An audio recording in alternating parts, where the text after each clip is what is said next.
This is episode number 6, and today I'm talking all about how you can get control of your competition nerves through your mindset.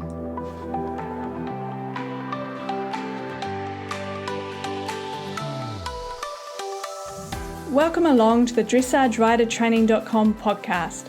I'm Nicola Smith, and in each episode I'll bring you an educational or inspiring message to help you unlock your true potential as a dressage athlete. Are you ready? Let's get into it.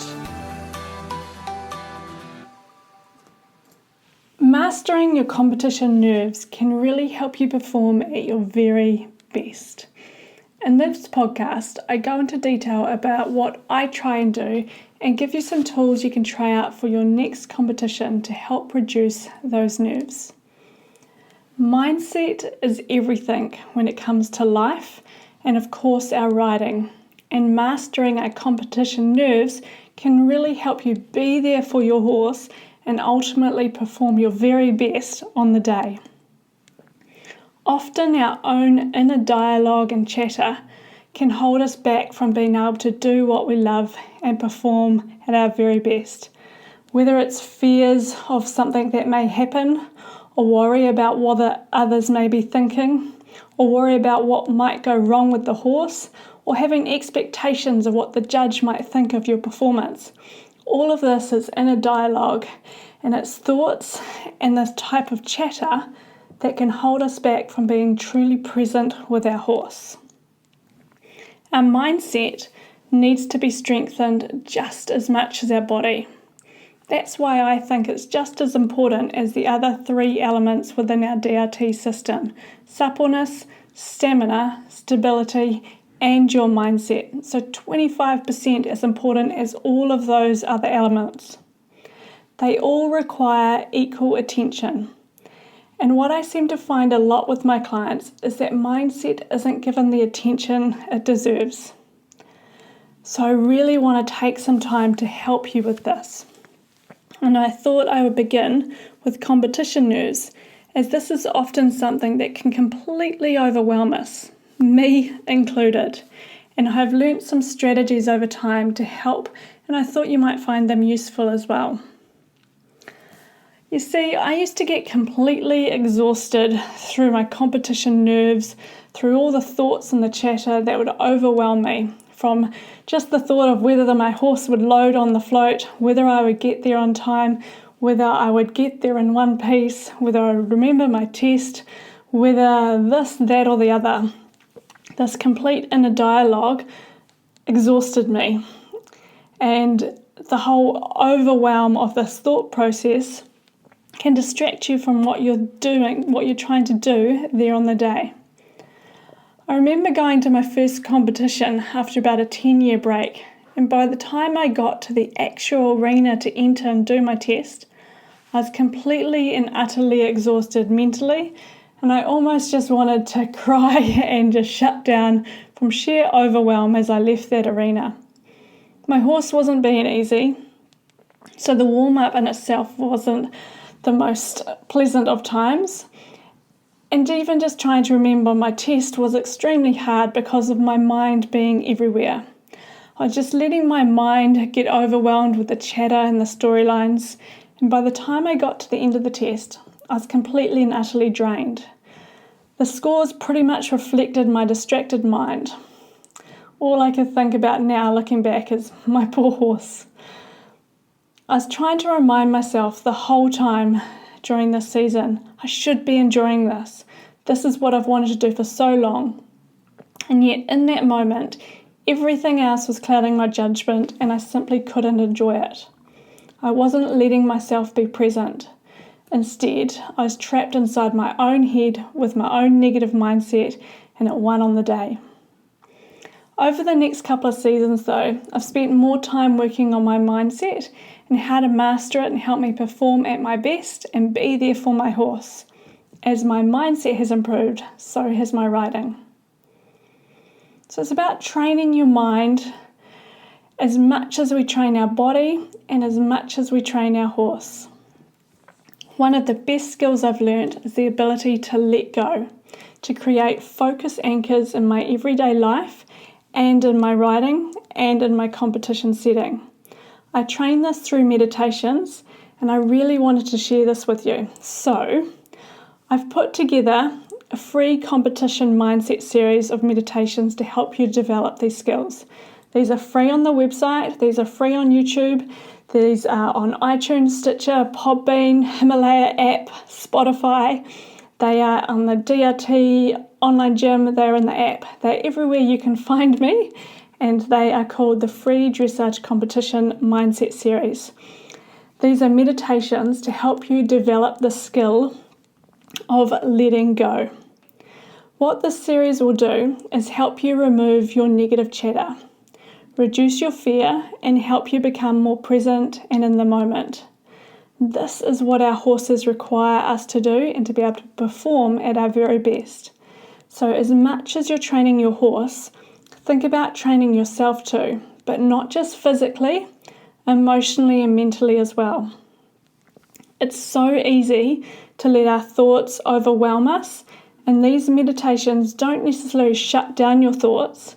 They simply give you strategies to let them go, to not attach to them, not run off with storylines, but instead to let go and be present, to come back to being in the moment, fully with your horse, and being able to perform at your very best.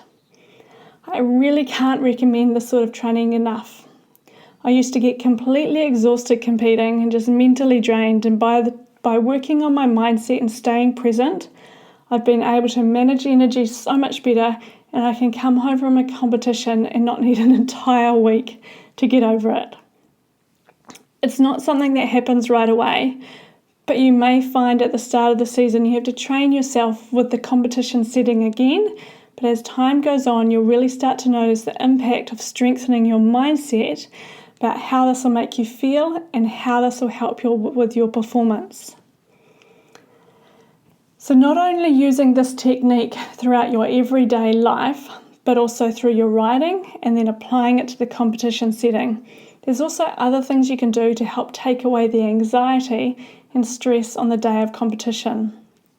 The key really is preparation, so that when you turn up on the day, you're fully ready to perform at your very best, and you aren't letting your competitions or your mindset get in the way because of lack of preparation. To me, this means you really need to know your test and have spent time writing the movements and working on your accuracy. Don't leave it up to the day of the competition to be the first time you ride through your test. This is a recipe for anxiety. You may well ride it okay, but for me personally, I want to remove the opportunity for my mind to think I'm unprepared. So really knowing my test helps with this, and having practiced it at home is crucial. This all helps then with me enjoying it more on the day. So in the week or so leading up, concentrate on small things. Break the movements down, break the test down, and work on preparing the horse for each movement so that they can perform at their very best. Think of riding 3 to 4 movements through at a time. Repeat them. Find the flow, balance and timing. Work on your accuracy and work out what you really need to do to help prepare your horse successfully for each of those movements. Think about the balance, think about the preparation, and think about riding through the directives of what that test is asking you to do. This requires you to be fully present each ride and really think about what your horse is doing and how you can prepare them and set them up to perform. Once you've practiced these movements of these tests a few times, then run through the whole test a couple of times and string it all together so that you make sure that you know the test well and you're heading towards the right markers. By putting in the preparation, you're going to set yourself up for success mentally as well as your horse up for success. You're also going to take away a big part of what can overwhelm us on the day by being fully prepared. When you're prepared both physically and mentally, you can enjoy it so much more. Then on the day of competition, focus on what you have control of. Don't hope for certain scores or focus on what the judge will say because you can't control these things. Don't worry about what others are thinking. Don't worry about things that you can't control. Instead, focus on what makes you perform at your very best. Remove expectations and focus on mastering your warm-up, getting yourself and your horse ready to perform well. Know the minutes you need to both be ready. Mastering your warm-up time comes through practice, but when you get to know your horse in the competition setting, you'll start to get this down to the minute and know exactly what you both need. Then the two of you will be fully prepared to enter a day and ride a flowing, clear test together.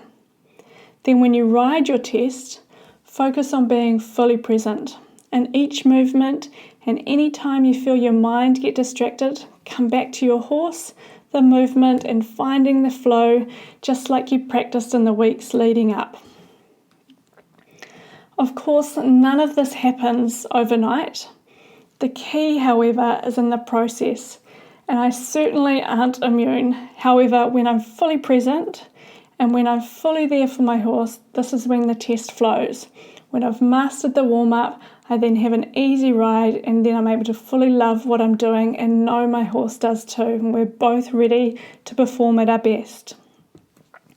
So I'd love for you to use those 10 competition mindset meditations that I've put together to really help you master and strengthen the art of being present. You can access them everywhere, so they are on the website. For DRT members, they're on the online gym, they're on the app, they're on Stitcher, Podbean, Spotify, and they're on YouTube, and they're also on the website.